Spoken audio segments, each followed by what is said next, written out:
నమస్తే నమస్తే బ్రో. ఉత్సవ్ భగత్ సింగ్ నుంచి ఒక సాంగ్ రావడం జరిగింది ఆరా. సో విన్నారా, ఏమనిపించింది? చాలా అంటే చాలా బాగుంది. మంచి పవన్ కళ్యాణ్ గారు ఏ సినిమాలో కూడా చేయనటువంటి లుక్స్ చాలా బాగున్నాయి. అదేవిధంగా మనం చూసుకుంటే గిట్ట మెడ పైన ఇట్లా సీన్ ఉండి మెడ కొడితే తొడపు కొట్టుకునే సీన్ చాలా బాగుంది. హరీష్ శంకర్ గారు మాత్రం అన్ని సినిమాల కన్నా ఈ సినిమాలో మంచిగా సూపర్గా చూపిస్తుండు. ఎందుకంటే నాకు ఈ సాంగ్ ట్రీజర్ చూసిన తర్వాత ఆయన వ్యక్తిగత జీవితానికి సంబంధించినటువంటి మూవీ కాబట్టి చాలా అంటే చాలా బాగుంది. ఈ సాంగ్ కూడా అంటే చాలా సూపర్ డూపర్గా ఉంది. సినిమా మాత్రం సూపర్ డూపర్ హిట్ అయ్యేటట్టుంది. హరీష్ శంకర్, పవన్ కళ్యాణ్ గతంలో గబ్బర్ సింగ్ సినిమా చేయడం జరిగింది. ఇప్పుడు రెండో సినిమా ఇప్పుడు చూసినట్టే ఉస్తాద్ భగత్ సింగ్ సినిమా రాబోతుంది. ఆ కాంబినేషన్ మళ్ళీ వర్కౌట్ అవుతుంది అంటారా? 100% వర్కౌట్ అవుతుంది. 11 సంవత్సరాల తర్వాత సినిమా మొత్తం ఫ్లాప్ అయినప్పటికీ హరీష్ శంకర్ గారు వచ్చిన తర్వాత గబ్బర్ సింగ్ సినిమాతోని బ్లాక్ బాస్టర్ హిట్ ఇచ్చిండు. అదే రేంజ్లో అంతకన్నా రెట్టింపు రేంజ్లో కూడా ఈ సినిమా హిట్ అవుతుంది అని చెప్పేసి నేను అనుకుంటున్నా. ఎందుకంటే ఈ సినిమాలో చూస్తే మనం ఆ సాంగ్స్ చూస్తుంటే అసలు ఒక కొత్త లుక్, డిఫరెంట్ లుక్తో చూపిస్తుండు. మళ్ళీ అదేవిధంగా మనం చూస్తుంటే గన్ను పట్టుకునేది ప్రతి సీన్ కూడా చాలా బాగుంది. హరీష్ శంకర్ గారు మాత్రం ఒక కొత్త లుక్లో చూపిస్తుండే పవన్ కళ్యాణ్ గారిని.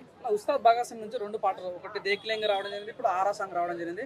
రెండు కూడా పొలిటికల్ సాంగ్ లాగా కనిపిస్తున్నాయి. సినిమా సాంగ్ కాదని కూడా అంటారు. దానికి మీరేం చెప్తారు?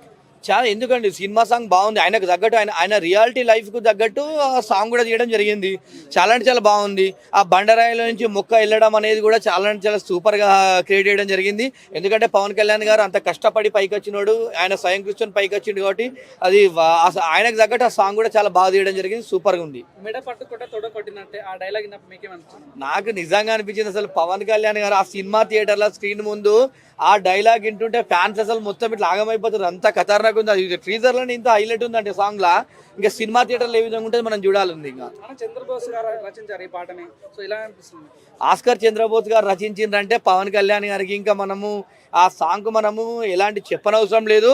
ఈ సాంగ్ కూడా ఆస్కర్ అవార్డు రావాలని చెప్పేసి అనుకుంటున్నాను నేను. దేవిశ్రీ ప్రసాద్ ఎల్లమ్మ సినిమాతో చాలా బిజీగా ఉన్నాడు.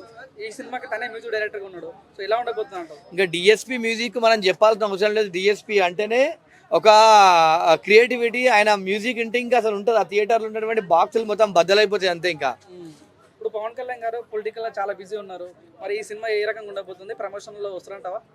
100% 2026 సీజన్ మూవీ ఉస్తాద్ భగత్ సింగ్ సినిమానే సూపర్ డూపర్ హిట్. 2026లో రికార్డు బద్దలు పెడితే రికార్డు బ్రేక్ అయిపోతుంది. ప్యాన్ ఇండియా లెవెల్లో ఇది ఒక చిరస్థాయిలో నిలిచిపోతుంది ఈ సినిమా అని అనుకుంటున్నాను నేనైతే. సూపర్గా ఉంటుంది. హరిశంకర్ గారి మీద పూర్తిస్థాయిలో నమ్మకం ఉంది, విశ్వాసం ఉంది.